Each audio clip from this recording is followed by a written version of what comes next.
So this may be running already. And so I'm really glad that you're all here. And those of you that are going to be watching the recording, I hope you enjoy the time that we shared together. So this session is usually mainly a lecture time where I talk about a lot of things that I'd like to share with you. So today, what I wanted to do differently was, I think I lost this, I think I lost the YouTube.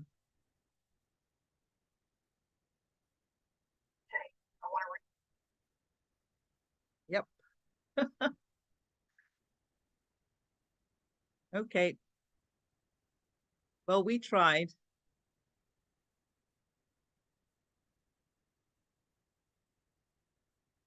So it says it's being live streamed, but I can't see it, so we'll do our best. Good evening, everyone. This is Coach Carla Joy. I'm so excited to be here with you. This is Friday night, and it's Doctor's Orders. We're here every Friday night so that we can talk a little bit about health concerns. This evening is usually lecture style while I do a lot of talking, but I wanted to give our audience an opportunity to ask some questions. So this evening, if you have any questions about heart disease, heart health, the role of nutrition in heart health, please feel free to either raise your hand and interrupt or type a big Q in the chat so that I can try to recognize you. Now, once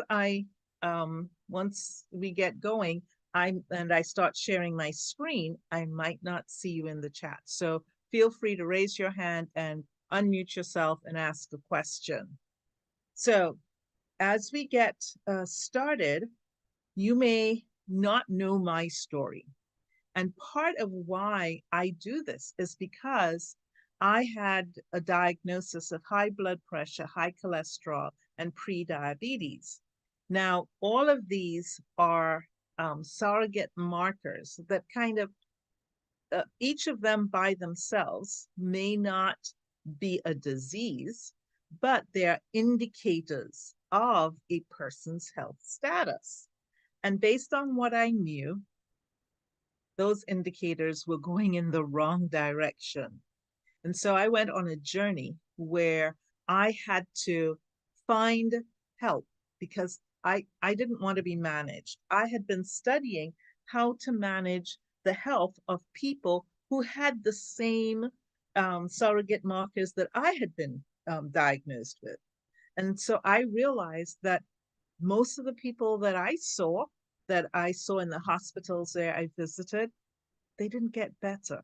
They sometimes felt better, but they ended up getting worse, having more and more and more medications, more and more complications. I didn't want that for myself. I didn't want it for them. That's why we medical professionals get involved, because we want to help people have health. But I wasn't seeing that. And so I went on a journey. I panicked and then I prayed, full disclosure. And then um, I I prayed for a reversal of my health. And so I tried several different avenues, several alternative processes. And until my goddaughter introduced me to the documentaries Forks Over Knives and Dr. Michael Greger, a separate documentary by Dr. Michael Greger, where he talked about the research that showed that nutrition could make a difference in the 15 most common causes of death. And that's when I realized that my hope was not in vain. There was a way to reduce the risk of, slow the progress of, and maybe in some cases even reverse the diseases associated with the markers that I had been given. Today, we're going to talk about one of the diseases that is most prevalent in the United States and is indicated by those surrogate markers, high blood pressure, high cholesterol, and prediabetes. We're going to talk about heart disease. So while if you have any questions about heart disease, what does it look like, what's caused, hopefully we'll answer a couple of those questions. And I'm going to share my screen so that you have an opportunity to see some images while I'm going through the process. Welcome, Charlotte. Thank you so much for joining us. I was just telling the rest of our audience that number one, we may be live streaming on YouTube. And number two, that this evening, I'd like to do a little more question and answer. If you have any questions about heart disease, that they should either raise their hand, get my attention, or type in the chat a question that they have about heart disease. And I want to just pause for a second to see if anyone that's live right now, they have any questions about heart disease. Any questions? I You have a can just question. unmute yourself. Yes. Is heart disease hereditary? Oh, wow. We're gonna do the pool. Go, girl. Many researchers, many medical professionals have looked at that question. And what they have found is that people who have relatives, primary relatives like mother, father, brother, sister, that have suffered from heart disease appear to have a higher risk of heart disease themselves. So if you have a family history of heart disease, the likelihood of you developing heart disease based on the research, based on the numbers, is higher. So that begs the question, is it hereditary? Now, there are some markers for some conditions that seem to definitely be associated with genetics. So there are conditions that can be passed down from generation to generation, from mother and father to their children. One of the things that we've been able to discover, and why I'm doing this presentation tonight, is that we've found that nutrition can trump genetics. Now, this is not new information, but it may sound revolutionary to a lot of people because they may never have heard that there was something that they could do to combat their genetics. And I personally thought that I had won the bad genes lottery because my mother and her father died in the same year from cancer. My father and his brother both died from complications of heart disease. My mother's brother and my mother's mother both died from complications of diabetes. So if it's in the genes, I won the genetic lottery. 3 of the most common causes of death in the United States. If the researchers have found that people who are born to families that have a history of these conditions have a higher risk of developing these conditions. And that's why it's really important for us to know and to have hope. One of the presentations, one of the series that I do is said, there's hope for life after cancer, heart disease, diabetes, and autoimmune disease. So it's a great question. There may be genetic markers for heart disease that can be passed down from generation to generation. But what the researchers have found, and I'll talk with you a little bit about specific researchers, they have found that even with heart disease that has already started, you can make a difference in the outcomes by the things that we eat. And people who eat a particular eating plan and have a particular lifestyle, even though they may have the genetics, they can reduce the risk of getting heart disease. So there's hope, even if it is genetic. I hope that's a long answer for a short question. Any more questions before we jump into our slide set?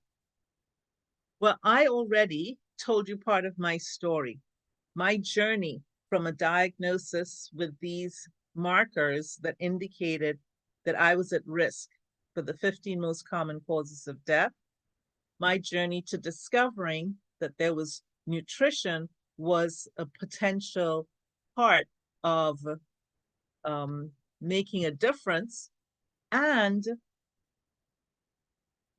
I also shared with you that, I didn't have time to share with you that someone introduced me to a way that I could boost the things that I was doing. We'll talk in a little bit about the 6 pillars of health, and someone helped me boost what I was doing by introducing me to concentrated fruits and vegetables in a capsule, and we'll talk about that in a little while. So before we go on, I want to remind you that the information I share is not a replacement for a conversation with your medical professionals.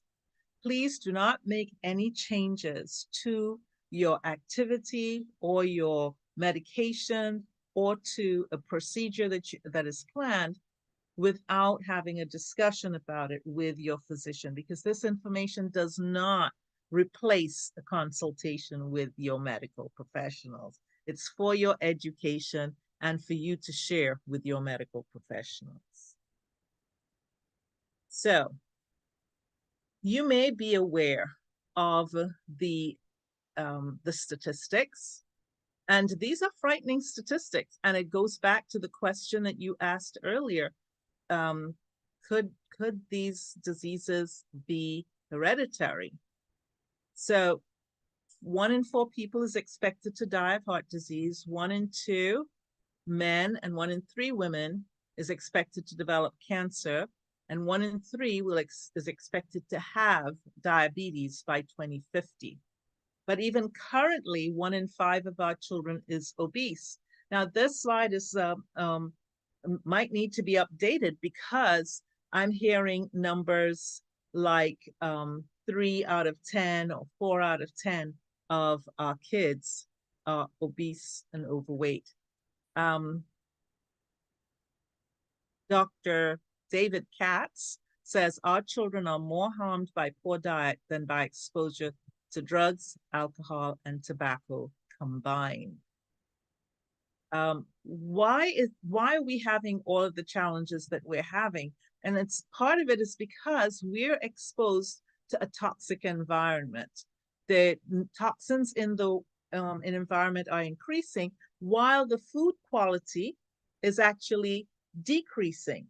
Not only because it's taking a lot longer for food to be transported from where it's grown to where we eat it, but also our choices.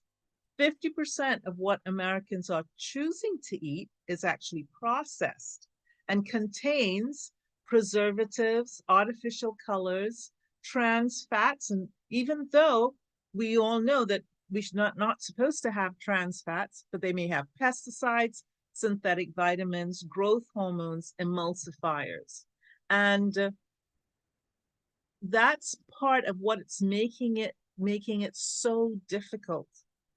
But today you have an opportunity to be introduced to a company and a group of individuals, a community who are inspiring healthy living around the world. I am so grateful that someone spoke to me when I was struggling and I was trying to find my way towards health, to show me how, because I knew the information. I knew what to do. I knew I had to make changes.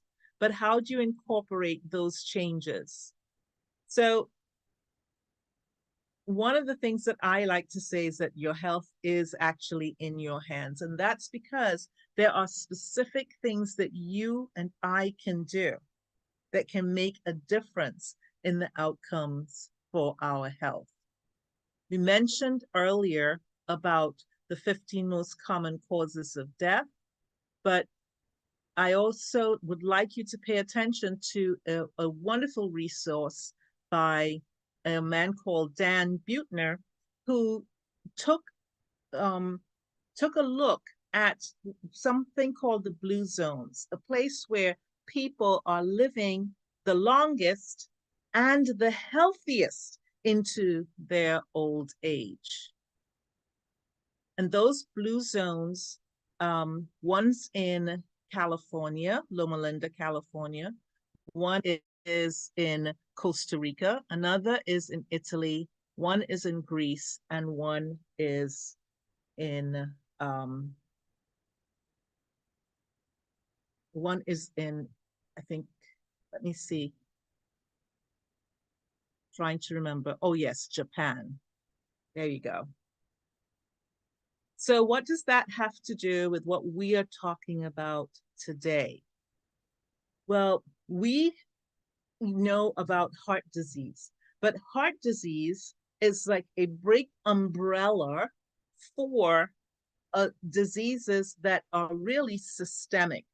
The heart is only part of a huge circulatory system. It is the pump.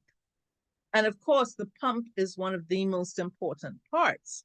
It receives blood from all over our body on the right-hand side of the heart, and sends that blood to the lungs so that it can get more oxygen and get rid of some of the toxins. And then it comes back to the left side of the heart, and the left side of the heart pumps the blood to the head, to the arms, to the trunk, and to the legs. Now, between being pumped out to all the parts of the body and coming back, there are a system of actual vessels that carry the blood. The arteries take the blood from the heart to the different vessels, the different organs, and the veins bring the blood back from the tissues to the heart.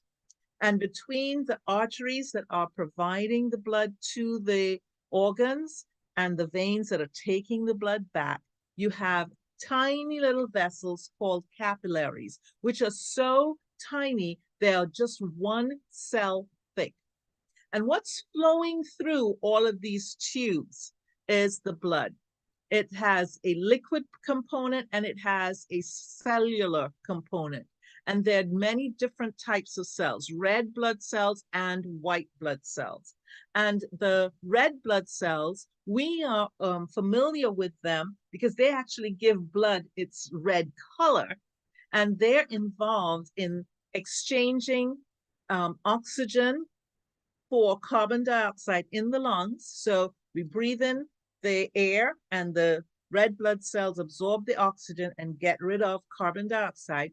But in the tissues, the reverse happens. The red blood cells give up their oxygen to the cells of the body, the organs of the body, and pick up the carbon dioxide and some other waste products and help funnel it back to the heart and to the lungs. Now, the white cells, they're all part of our immune system. So sometimes we think of our immune system as separate, as some kind of standalone organization, but it is part of our blood system. There are separate organs, and the gut, we now know, is a major component. So what is we're going to call this cardiovascular disease instead of just heart disease, because it's heart and blood vessels as well. What is the underlying cause? It's inflammation. That inflammation shows up as something called atherosclerosis. And many of the large blood vessels can become clogged by fatty tissue that is a product of the inflammatory response. Now, inflammation can affect big arteries, veins, tissues, cells, because inflammation is actually a healing response. When something damaging happens in cells or on our body, inflammation is our body's response to try to heal it. The problem occurs when inflammation goes from acute, it comes and goes. Instead of just going, it stays and stays and stays and builds up and increases. That is called chronic inflammation. Now, if you've ever heard of something that ends in itis, like vasculitis, that says that there's inflammation in the blood vessels. And if you just look at this list, it just shows you that there's a long list. These are just the A's and A's to the H's. So there's a long list of different types of inflammation that have been found in blood vessels. So inflammation is a systemic situation. Think of it like a fire. You know, when you have a fire in the fireplace or outside in a fire pit, there are little sparks that come off.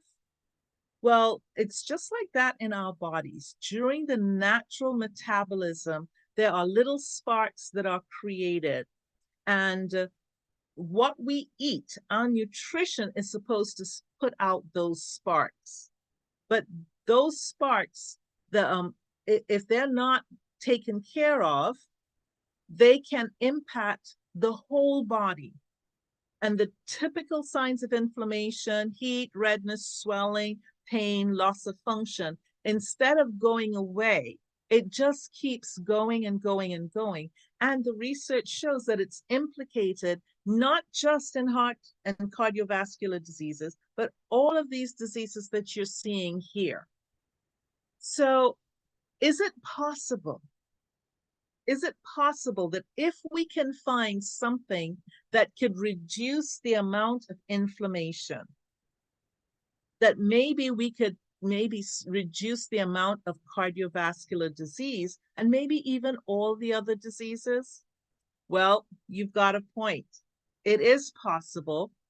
And 70% of the diseases in the United States are implicated in inflammation, but whole foods are anti-inflammatory. So there is hope for us to reduce the risk of, slow the progress of, and even in some cases reverse. So I want to just pause for a moment just to check to see if there are any questions in the chat. Are there any questions?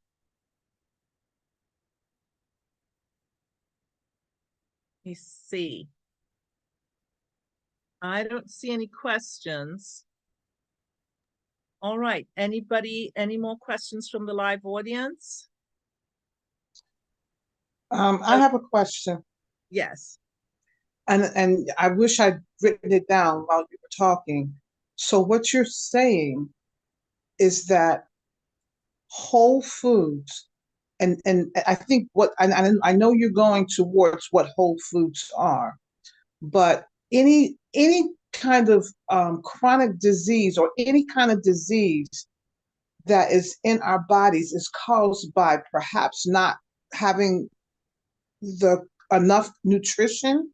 Is that what you're saying? Or I'm gonna have to listen to that what you said, because it caught my attention, because I did have I knew I was gonna have a question about um sarcoidosis.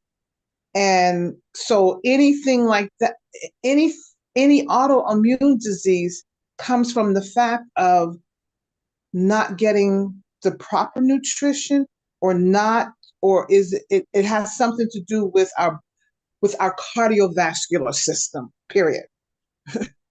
Well, you've got a couple of very, very powerful questions linked there.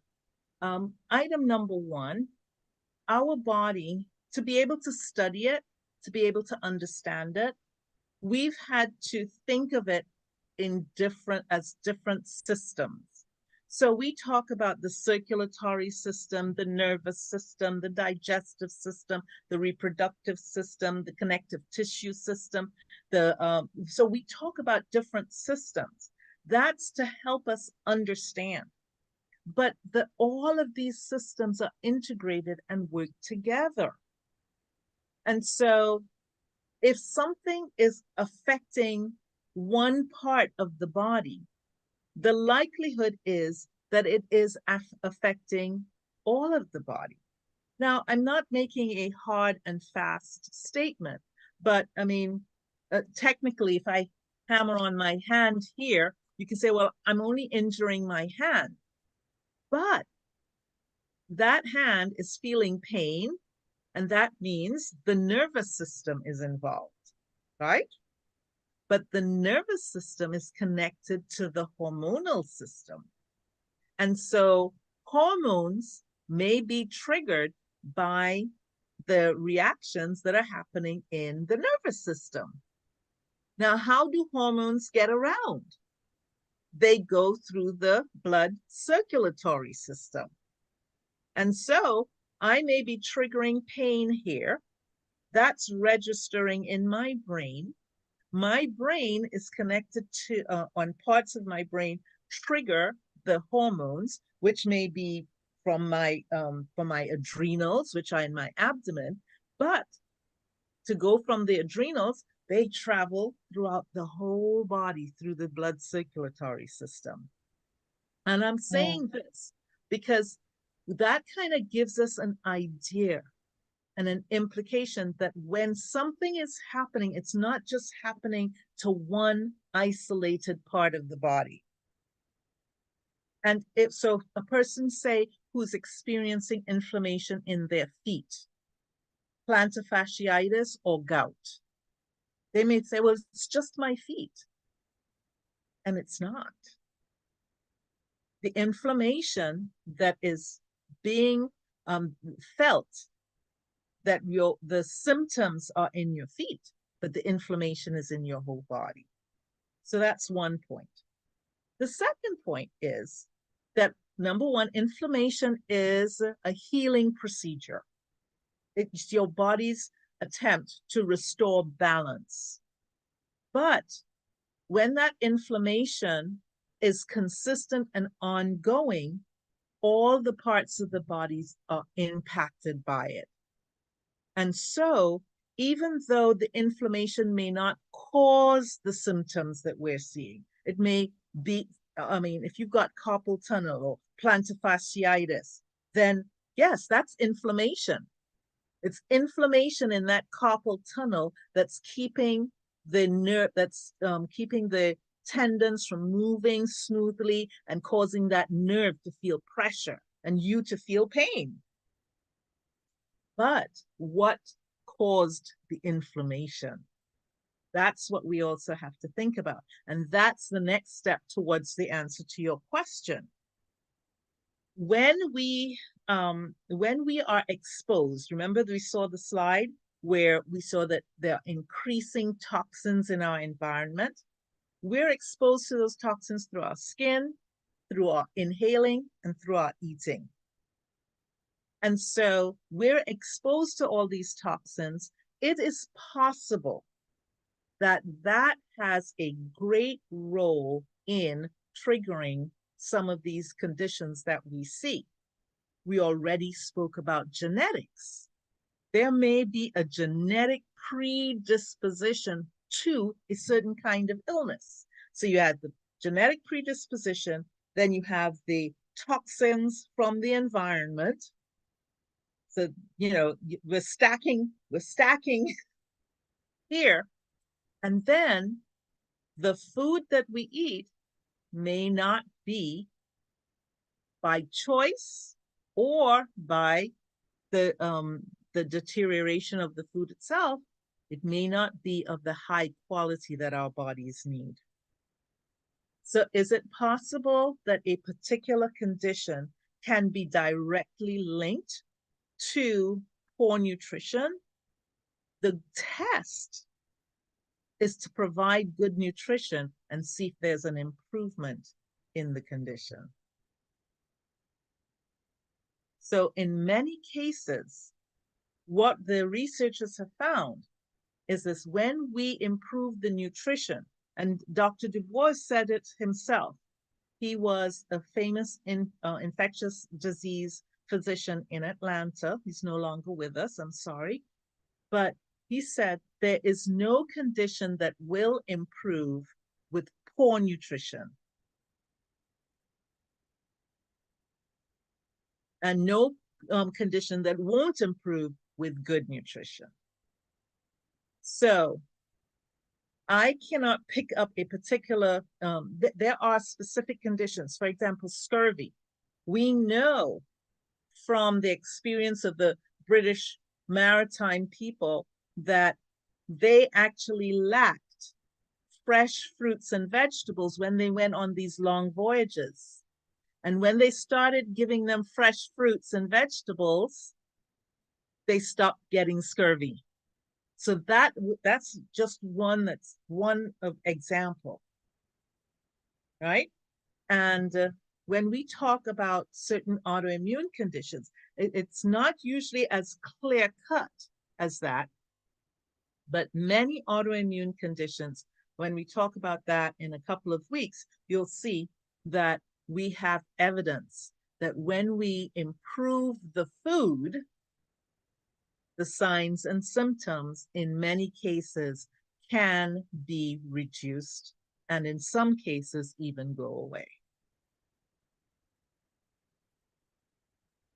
Any comments, any backup questions? Was that helpful? Yes, that was very helpful. Okay. Now, this is not to make people feel guilty and say, I'm the cause of my condition. Remember, we said that we're exposed to toxins, we may have a genetic component, and we may be making choices about our food, but then the quality of the food or the type of food that we're exposed to may also not be helpful. So I don't want anybody to feel as though they are the cause of their illness. Okay. Any further questions before we go on?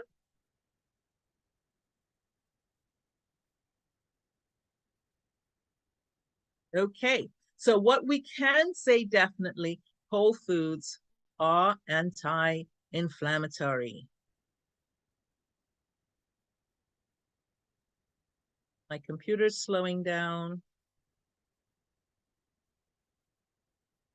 Okay, more information about the digestive system and how this is important, because one of the things that was not known 50 years ago was, oh, let me rephrase that. One of the things that we did not know as much about 50 years ago as we know now is the role of the gut microbiome. And although the heart and the circulatory system, we see it as one separate system, it is intimately involved with digestion. The food that we eat goes down through our mouths into our stomach, and it passes from the stomach into the small intestines. And the small intestines are very, very connected with the circulatory system, so that the nutrients that are broken down in the gut by the gut microbiome can pass into the blood. One of the things that is really significant is that we've heard of carbohydrates, fats, and proteins. Well, carbohydrates and proteins are broken down, they go into the blood supply, and they go to the liver. The liver is the master organ for sorting everything that comes through the digestive system, except for fats. Fats are usually taken in to a part of the immune system, and they don't get to the circulatory system until they get close to the heart. And that is really significant because it means that half an hour after a high fat meal, our heart and blood vessels can begin to be impacted by that high fat meal that we ate. And I'm going to talk now about some research that shows the implication and the connection between food and our heart cardiovascular wellness. So at the University of Maryland, some healthy students were asked to eat a high-fat meal at a popular restaurant.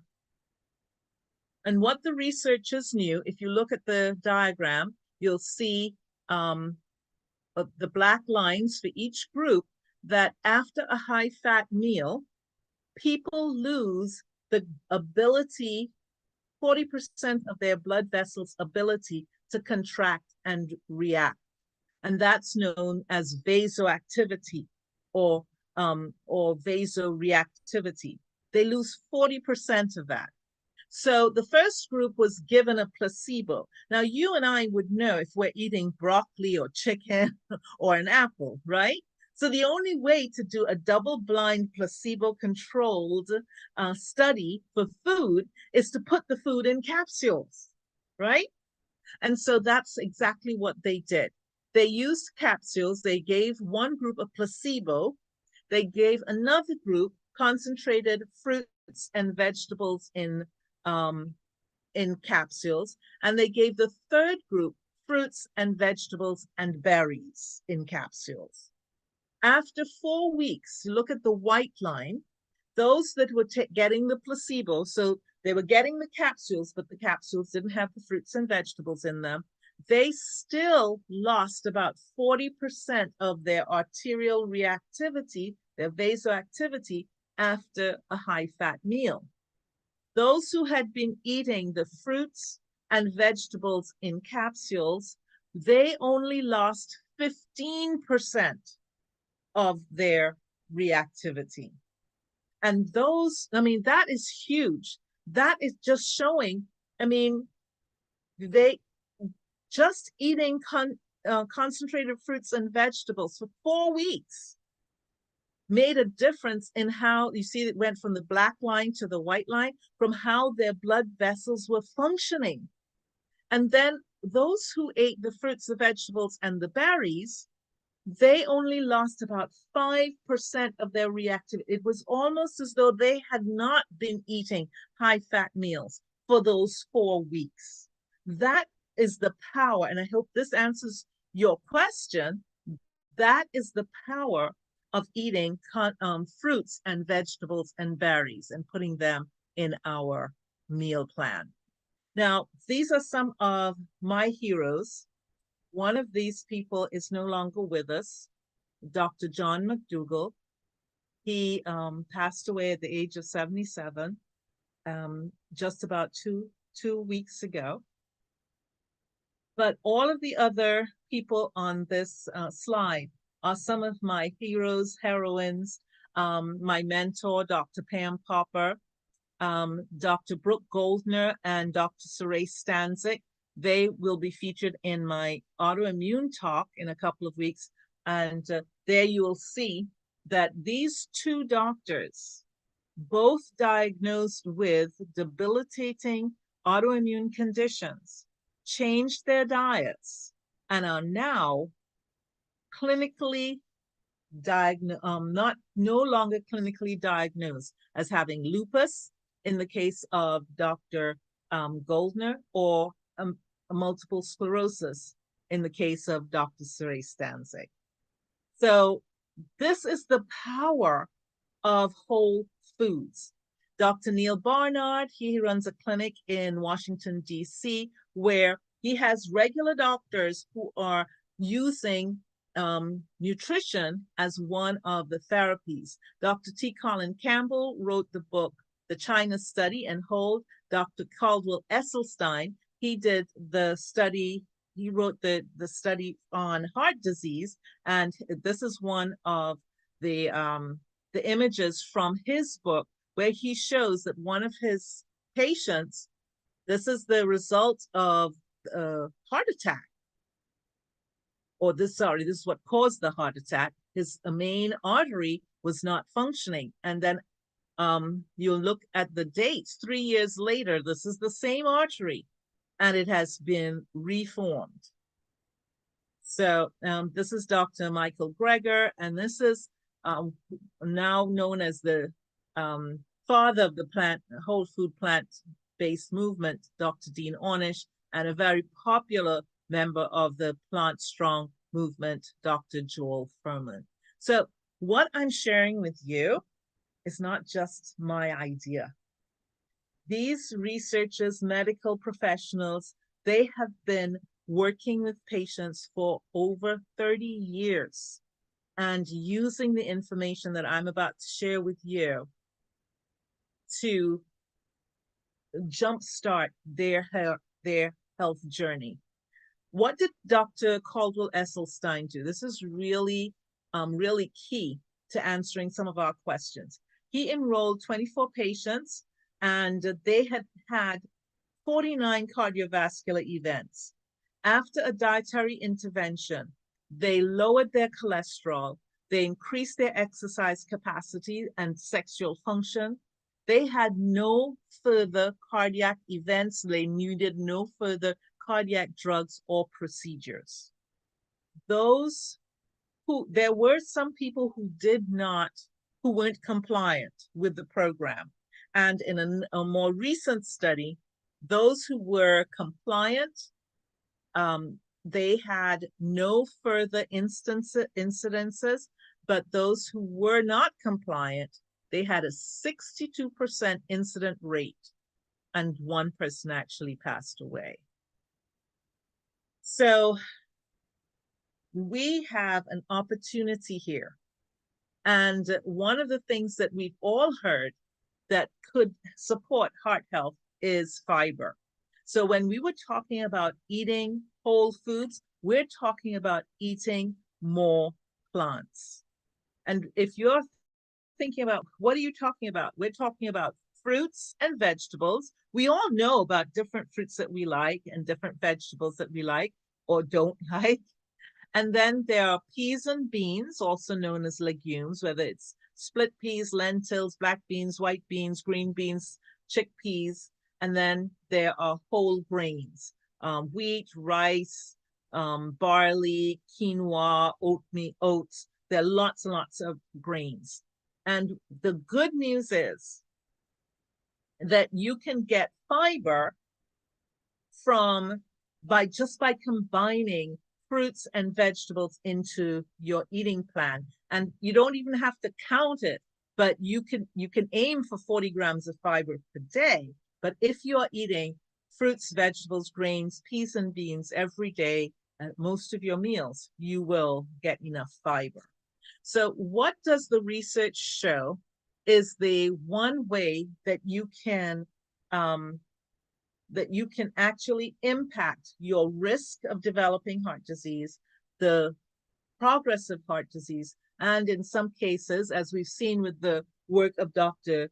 Caldwell Esselstyn, reversal of heart disease, and that is a whole food plant-based eating plan. And that means 90% of your calories come from the fruits, the vegetables, the grains, the peas and beans. It does not contain any dairy products, no milk, no cheese, no butter, no cream, no yogurt, and water is your main drink. So I want to pause here again for an opportunity. Are there any questions?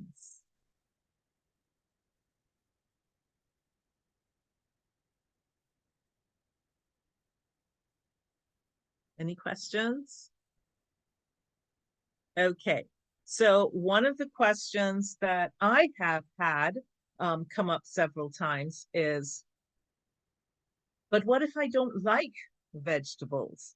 Most people, and I think that's a great question, most people find that there's at least one vegetable that they like. And I just encourage them to eat more of it. And when you're thinking about eating 90% of your calories coming from fruits, vegetables, grains, peas, and beans, we have a lot of recipes that we can help you get familiar with what you can eat and how you can add more fruits and vegetables to your eating plan. In fact, we actually have a program called Shred 10, which I'll tell you about in a minute, where we can help you jumpstart your healthy living journey. But it's not the only thing that you can do. I mentioned the 6 pillars of health: exercise, sleeping 7 to 8 hours, managing stress and being part of a community, drinking water,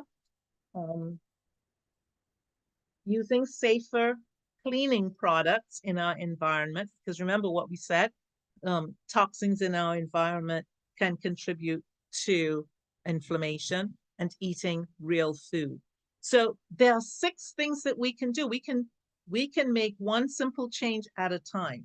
But I'm here to tell you that of these 6 things, what I call the 6 pillars of health, eating real food, eating whole food is the most powerful one. And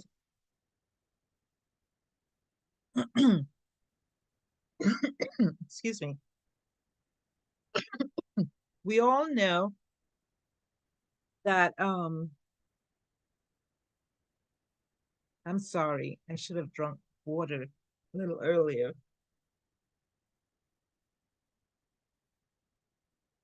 We all know that experts can disagree. Excuse me. But what the experts agree on is that good nutrition makes a difference in our health.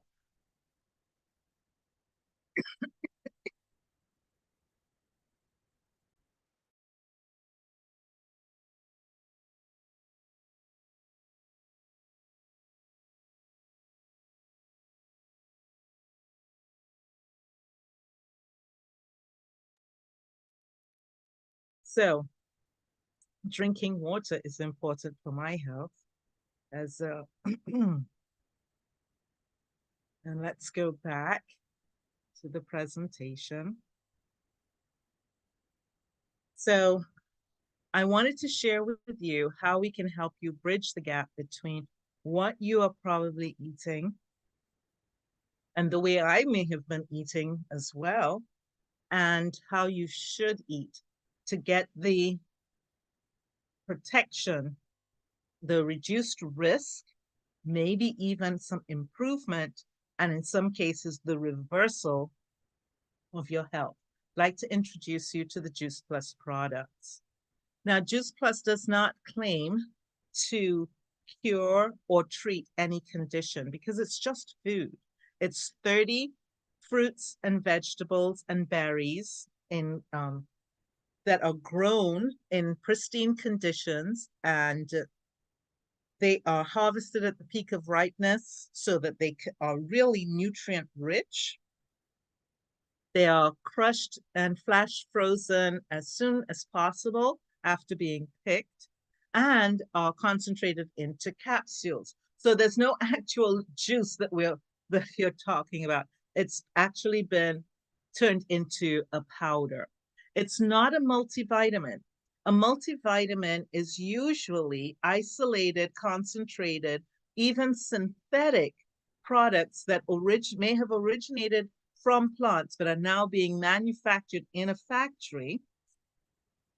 And it's usually about 10, 20, maybe even 30 different products. But what we've discovered is that whole foods contain tens of thousands of micronutrients. So what you're getting in these capsules is the tens of thousands of micronutrients. It has a food label. It's made of non-GMO ingredients. It's vegan, kosher, dairy, and gluten-free. We have an external third-party organization that comes in and batch tests it to make sure that it only has what's on the label and that there's no banned substances in it. And it is the most researched product on the market. We also have omegas. A lot of people like to add omegas for heart health and brain health. But did you know that fish don't make omegas? They actually get the omegas from the algae that they eat and concentrated in their flesh. But also concentrated in the flesh of the fish is the toxins from the water that they're living in. So we bypass the middle fish and went to 6 plant sources of omegas. And that meant that we could get not just omega-3, but several of the omegas as they occur in nature, omega-3, 5, 6, 7, and 9. And they're all in a vegan capsule. We also have the complete shake, which is not just a protein powder. It does contain 13 grams of protein, but it also contains fiber from the sprouts, the Brussels sprouts, alfalfa sprouts, the chickpeas, the quinoa, the peas, the rice, and the mushrooms. So it is like fast food on the go. And that's why it's called a complete shake. It's also low glycemic. You may be asking, well, what's the difference between the Juice Plus that I'm telling you about and a multivitamin? Well, many multivitamins contain warning labels, isolated supplements that are not safe for babies, children, or nursing mothers. They have a poison control number. GMOs may or may not be present. They're exposed to high heat to compress the tablets, which can cause denaturing of the components, and they're not NSF certified. Whereas the Juice Plus has no warning label, contains a nutrition label, whole foods. It's completely safe for babies, children, and nursing mothers. As I mentioned, it's non-GMO. The research shows it's bioavailable. As I mentioned before, we're not saying that it will cure or treat any condition. We're just saying that because whole foods can be a support in your journey to abiding health, that this is something that can be a support for you because it's just whole foods. I mentioned the research that indicates that we've got 25 years, nearly 30 years of research and 45 different published studies of the double-blind placebo-controlled research. It's absorbed into the body, reduces the oxidative stress, the inflammation that we talked about earlier. It supports the immune system, supports healthy lungs, skin, gums, and what we were talking about today contributes to cardiovascular wellness, healthy inflammatory response, supports quality of life, and supports healthy cholesterol, LDL, and triglyceride metabolism. And once again, Dr. Dubois says there's nothing else available any place in the world, with or without a prescription, that has been clinically proven to do what Juice Plus has been proven to do.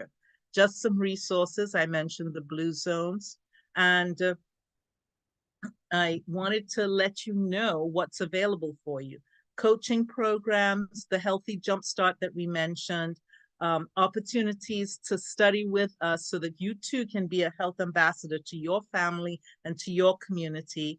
Next Friday, we should have Chef Karen Carlisle showing us how we can do batch prepping and how we can prep any meals. But let me ask you, what do you have to lose? And what do you have to gain? You can avoid the risk of heart disease, cancer, diabetes, mental decline, and autoimmune disease, and gain healthy skin, nails. You can actually slow the process of aging, increase vitality, restore health through nutrition. I mentioned that we are running a Jumpstart program. It's called Shred 10. We have guidelines, group coaching, e-resources, cookbooks, support, and fun.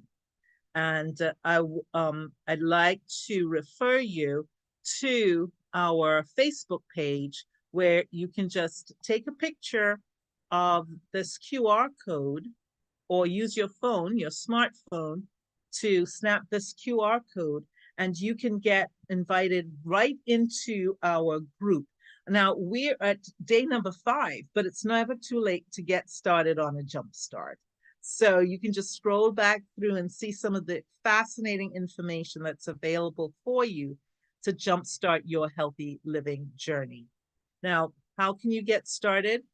We encourage you to speak with the person who shared this video with you, and you can get started on your healthy journey. We encourage you to take the get the Shred 10 package, but we have options for you. You can choose any of the available packages to get started. And that's the most important thing, that you get started. And if you're athletic, we also have the Perform Shake, which has about 25 grams of protein per serving. But the research shows that it's in support in muscle growth, energy production, mental performance, bone health, and recovery. And for those of you with green thumbs, we have, oh, well, if you're like me with a brown thumb, it helps too, because you can actually grow your own food, fruits and vegetables in a towel garden in your home, in your backyard, on a back patio. And so we'd love to share more about that with you. And if this is you at 2 o'clock in the afternoon, we'd like to introduce you to Luminate. This is our refreshing drink that is now available. You can ask the person who invited you, and you can go to the website and order Luminate. It can really help you stay focused, stay alert, avoid that afternoon crash. And it doesn't, although it does contain coffee, the whole coffee berry, it doesn't give that that jitteriness that many people who are sensitive to coffee feel. So we want you to consider joining us on our journey. So talk to the person who invited you, and maybe you can join us tomorrow morning at 10 a.m. for the Paget welcome call, where you can hear other people's stories, not just mine, so that you can be a part of this movement where you can get started today. Tell the person who invited you, I want the free coaching and the Jumpstart program with the fruits and vegetables and the complete shakes and a tower. So I hope that this has been a learning time for you. I want to stop sharing my screen, give you an opportunity to ask any final questions. And I know that to get off the YouTube, we're all going to have to jump off the Zoom and then come back on. So if you have any additional questions, just come back on. But at this point, I'm going to say this is Coach Carla Joy saying thank you for joining us. I hope you join us in the Shred 10, and I hope you join us tomorrow morning for the Paget welcome call. I look forward to seeing you, and I hope you have a good night. And don't forget that here at Doctor's Orders, we say, Eat more fruits and veggies. yay! So we're all going to have to jump off and come back on so that the YouTube can